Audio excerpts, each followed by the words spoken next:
Hello mga kabibig, welcome back sa ating bagong YouTube channel. Ito ang pinakamaingay na YouTuber sa lahat na YouTube.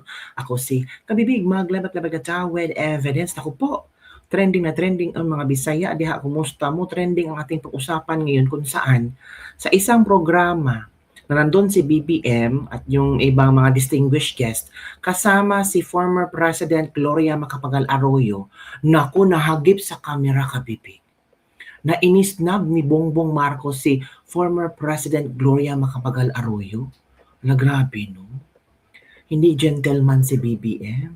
Kahit man lang, kahit sabihin niyang, presidente ako, dapat ako ang unang batiin. Pero hindi ganun. Oy, dapat maging gentleman ka at dapat maging marespeto ka kasi former president yan.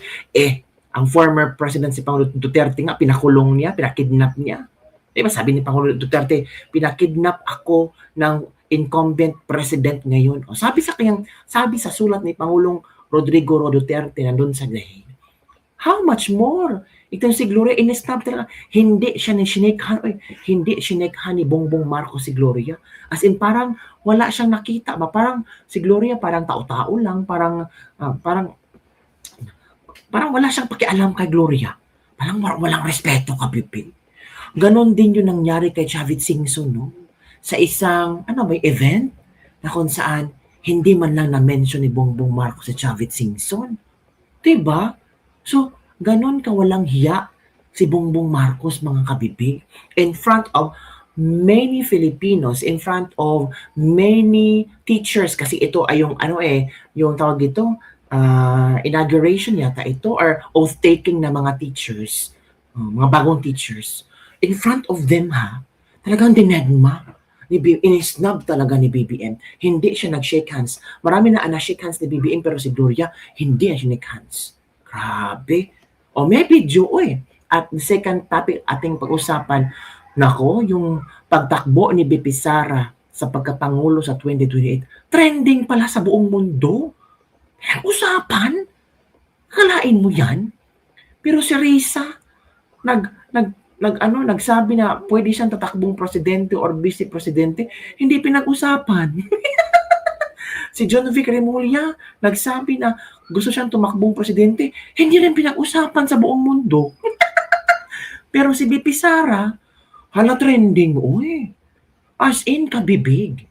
At marami nang nalalaman ang iba't ibang sulok ng mundo, iba't ibang media sa buong mundo tungkol sa story ni VP Sara na nilait, pinagyurakan, ipinakulong ang ama, tapos maraming mga impeachment. Karon kabibig, pinag-usapan na. At at the end of the story, si Bongbong Marcos, parang nagmukhang masama. Alaka, sirang-sira na ang pangalan ni Bongbong Marcos kabibig. Pero si BP Sara parang pinag-usapan, trending talaga. Women empowerment palagi. Naku po, yan na. Mahirap yung kalabanan yung woman empowerment. Naku, ito kabibig, ang unang natin topic tungkol kay Gloria Macapagal Arroyo at ni BBM. Nag-isnab-isnaban, ewan ko, ito ako, kabibig, ito watch, Ferdinand Marcos Jr. and former President Gloria Macapagal Arroyo skip a handshake as they line up for a photo opportunity at the event in San Del Monte, Bulacan. Skip, hindi sinekhan, pero being a president and a lot of people are looking at you, you have to be gentleman and be respectful the former president. Tingnan nyo marami ang sinekhan. Nandyan si Angara. Ito, tingnan nyo, si Gloria Macapagal Arroyo to, mga kabibig. Natin tingnan nyo. I'm sure nakita na ni BBM si Gloria, di ba? Based sa video, kitang-kita ni BBM si Gloria. Naharap niya si Gloria Macapagal Arroyo, former President of the Philippines, Gloria Macapagal Arroyo. I'm sure harap-harapang nakita ni BBM. Pero, let's move on, Kita. Parang nag-hi na nga si Gloria. Again, parang nag-hi si Gloria. Si Gloria yan, parang nag-hi si Gloria. Again, let's, nag-hi, tumawa, nakita. Hindi sinekhan, mga kabibig. 'Di ba, parang si Mangot si Gloria. 'Di ba, pero ang payat ni BBM, ha? Ba't siya pumayat, 'di ba? Masakit ng bibig. Oo nga, pero grabe naman yung pagkapayat niya, 'di ba? Pero dito ba, you as the President of the Philippines, you as a role model, kahit kamayan mo lang yung former president, wala namang problema. Makipaglipastikan ka na lang, pero hindi niya ginawa, eh. Mataas ang pride. Elitista kasi. Tingnan mo, wala talaga. Kawawa naman si Gloria, 'di ba? Parang wala lang doon, parang ewan natin baka sa other video baka nag-usap sila pero nakakahiya naman din. Para ako ang nahiya ni former President Gloria Macapagal that time pwede naman nag-usap-usap sila. 'Di ba? Umalis si Bongbong. Hindi man lang kinausap si former President Gloria Macapagal Arroyo. Galit si Bongbong? Galit si Bongbong Marcos? Kasi kay VP Sara? Galit si Bongbong kasi tatakbo si VP Sara? Kasi good luck sa inyo lahat, Bongbong. Ito ha. The Economist and the Coca-Colist. Birds of the same feather evading one another. Two crocs in one frame. I saw the sign because GMA supports DDS. Magnanakaw, galit sa kapwa, magnanakaw. Yan ang komento ng mga netizen, ha? Ito, bigo kasi ang plano nila ni Inday na agawin ang presidency kay BBM. Buti na talaga ginamit mo kuota ko sa pagboto at hindi nagpaloko sa Unifibs. Ano ba naman yan? Chela Pulido, pero talo ka naman. Pagpapakita ng goodwill ang handshake. Walang handshake, walang goodwill. Ganun ka-simple. From Norman Peña. Totoo. Respeto, goodwill, at that is the former president, di ba? Yun, kabibig, ha? Yun ang una nating pinag-uusapan ngayon. Pangalawa, kabibig, ano ay yung komento dito, ha? Mag-comment kayo. Kasi nabasa na natin ang mga komento ng ating mga netizen. Pangalawa, itong sobrang sikat sa Arab News. Grabe. Philippine VP Sara Duterte announces 2028 presidential bid. Ito, sa BBC. Philippine VP Sara Duterte to run for president in 2028. BBC yan, ha? Bloomberg. Grabe. Star. By BBC News, a 47-year-old announcement comes as she is embroiled in a bitter power struggle with the current president, Ferdinand. Grabe. Ito pa, Al Jazeera, Philippine VP Sara Duterte announces run for president in 2028. Announcement follows multiple impeachment complaints against Vice President over allegations of corruption. Yan, ha? Ito. Yan. Sobrang sikat, pinag-usapan si VP Sara. Diba? So anong pakiramdam ni BBM ngayon? Para nawala sa limelight si BBM. Para puro na lang VP Sara lahat. Para tungkol kay VP Sara pagtakbo, ano ba ang nagawa ni VP Sara, malakas na frontrunner si VP Sara, walang makakatalo kay VP Sara, sino kaya ang pwedeng pangtalo kay VP Sara? Wala naman. Yun ang malaking problema ni Bangag ngayon. Kung sino ba ang pwedeng ipanglaban niya kay VP Sara. In fact, ang hirap naman kung makipag-combine power siya kay Leni Robredo. 'Di ba? Pero we don't know. Baka magbago, baka mag-beso-beso, mag-friendship sila ulit. Pero I'm not sure. Pero hindi natin alam ang mga kakamping, 'di ba? Kain suka.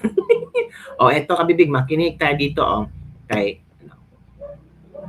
at antabayanan din ang mga pangalan ng mga gustong magpa-impeach kay VP Inday. And mayroong consequences ito for 2028. Correct. Ay nagpahayag na po ang pangalawang Pangulo na siya po ay tatakbo sa 2028. Ano po ang nakikita nyong advantage nito? Kasi meron pang at least mahigit 2 taon. And disadvantage kung meron man po or timing itong kanyang anunsyo po, attorney. Well, tingin ko marami ring mga factors yan, ha. Pero ang maganda dito sa kanyang maagang pag-announce ay makonsolidate niya yung kanyang support base. Hindi ito malalagas at maaakit sa ibang mga kampo. Maaga pa lang, nag-establish din siya ng kanyang leadership. Correct. So, kung totoo yung tinatawag nila o ina-identify nilang DDS, yung mga very dedicated na support ni VP Inday among the electorate, in-establish na niya yung kanyang leadership at makakarally, makakagather yung kanyang support around her. Mhm. Mahalaga, lalong-lalo na sa panahon na ito, na tuloy-tuloy ang mga tinatawag nating communications operations laban sa kanya. Correct. Na sa salita lamang, may mga lumalabas na akusasyon, sinisiraan siya through means of yung mga fake news na lumalabas online, and as well as yung ibang mga statements na inuulit-ulit na nanggagaling sa mga opisyales, ngunit wala namang katotohanan. Correct. So yung kanyang pag-rally ng support base niya at pag-consolidate niya nito, maaga rin na ma-establish yung kanyang force. Kumbaga, siya naman talaga ang the person to beat for 2028. So, ipinipreserve niya yung kanyang advantage. Natatakot na ang karamihan dun sa supposedly laki or napakalaki niyang following. Sinisiguro lang niya rin na magagamit niya ito to further protect herself all the way to 2028. Opo, dito naman po kasi parang sa kasalukuyan meron ng 4 na impeachment complaint laban Yes. sa pangalawang pangulo. Sakaling umusad po ito or baka doon pa lang sa komite, baka may nakikita po ba kayong mga pagbabago at sakaling umusad ito after ng komite sa plenaryo, alam natin numbers game ito. Ngayon na nagpahayag ang pangalawang pangulo, meron bang epekto ito sa kaisipan at sa desisyon ng mga kongresista po na boboto rito? Tingin ko meron. Kasi pag maaga siya nagdeklara, ang maraming nagsasabi kasi na kaya siya nagdeklara ay para dahil nga na worried siya about the impeachment at maikakast niya ito, pamumukha niyang politika lang ang itong impeachment. But for me, if that is the strategy, medyo late na yan. Itong pag-declare niya ng kanyang leadership, dino-draw out niya yung support niya.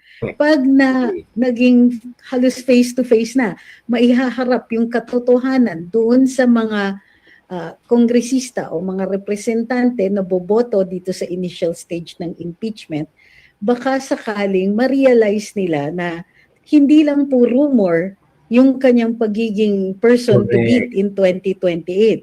Backed up ito by an enormous support. Kumbaga, dinadraw out ni VP Inday itong support niya at ito ang haharap sa mga kongresista. Seeing this kind of support, nakaka-demoralize naman sa kanila talaga on their part. Kung maaalala nyo last year, no, lumabas yung listahan ng mga kongresista na bumoto for impeachment. Hindi pa po nawawala yung listahan na yan, naaalala pa ang mga pangalan nila. At antabayanan din ang mga pangalan ng mga gustong magpa-impeach kay VP Inday. And mayroong consequences ito for 2028. Yan na. Merong consequences talaga kung sinong boboto sa impeachment ni VP Sara. Pero sabi naman ni Bongbong, good luck. Para saan kayo yung good luck? Good luck para kay VP Sara kasi bitter si BBM at ayaw niyang manalo si VP Sara, or good luck sa sarili niya kasi posible siyang makasuhan at makulong kasama ang ilan ng kagrupo niya. So ito kabibig ha, may komento si Maran ito. Sabi ni Claire Castro, good luck daw sa Vice Presidente. Oh. Pero alam niyo ba na yung good luck na yon ay para sa kanila? Bago tayo magpatuloy, no? Assalamualaikum warahmatullahi wabarakatuh sa mga kapatid nating Muslim. Ramadan Mubarak. At syempre meron tayong special shoutout, no, sa ating mga kaibigan dyan sa Hulusulu. Kay Asis Ibon at Val Saladin, no, mga kaibigan natin dyan sa Hulusulu. Hello syempre, po. sa aking kapatid dyan sa Hulu na palagi nang nasa Zamboanga, si Raden Bangahan. Oh. To,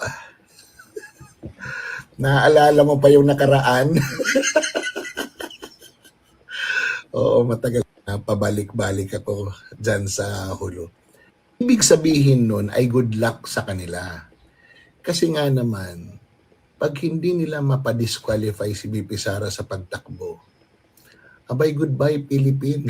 Hello world. Magpapaikot-ikot sila sa talaga ako buong nito. mundo.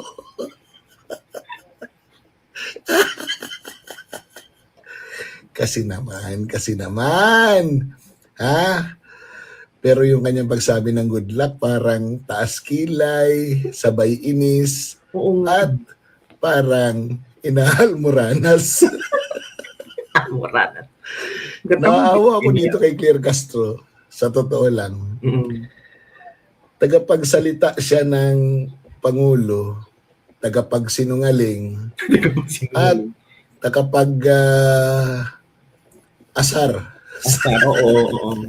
Tama. Pero sa kahuli-huli ang pagtiningnan mo, siya yung naaasar. Anyway, good luck sa inyo ma'am dyan sa Malacanang. Sana nasa mabuting kalagayan ang Pangulo. Kasi ayaw naman namin na mapadali ang pagiging Pangulo ng Vice Presidente. Yun, kabibig ha. Yun ang kanyang komento. So, ano ang yung komento ngayon, kabibig? Una, ito yung pa-snub ni BBM. Parang walang respeto kay former President Gloria Macapagal Arroyo. Parang galit siya. Galit si BBM. I think galit si BBM nung pag-announce ni BP Sarang tatakbo. Kasi biglang nag-shift lahat eh. Lahat ay naka-focus na kay VP Sara. Lahat ng tao ay pinag-uusapan si VP Sara. Si BBM parang nawala sa limelight. Parang nakalimutan na meron pala tayong presidente. Na meron pala tayong presidente BBM. Parang nagmukha tuloy presidente si VP Sara. Ay nako, at yung pag-trending ni VP Sara sa buong mundo, grabe. Alam niyo ba, pati ang stock market, umayon. Oo. Tumaas ang stock market ng Pilipinas ng pag-announce ni VP Sara. Natatakbo siyang presidente ng Pilipinas 2028. So, ganun kalakas si VP Sara. Ganun siya kamahal na mga businessmen. Yun lang kabibig ha. Don't forget to like, subscribe, and share this video. Bye everyone. See you next time.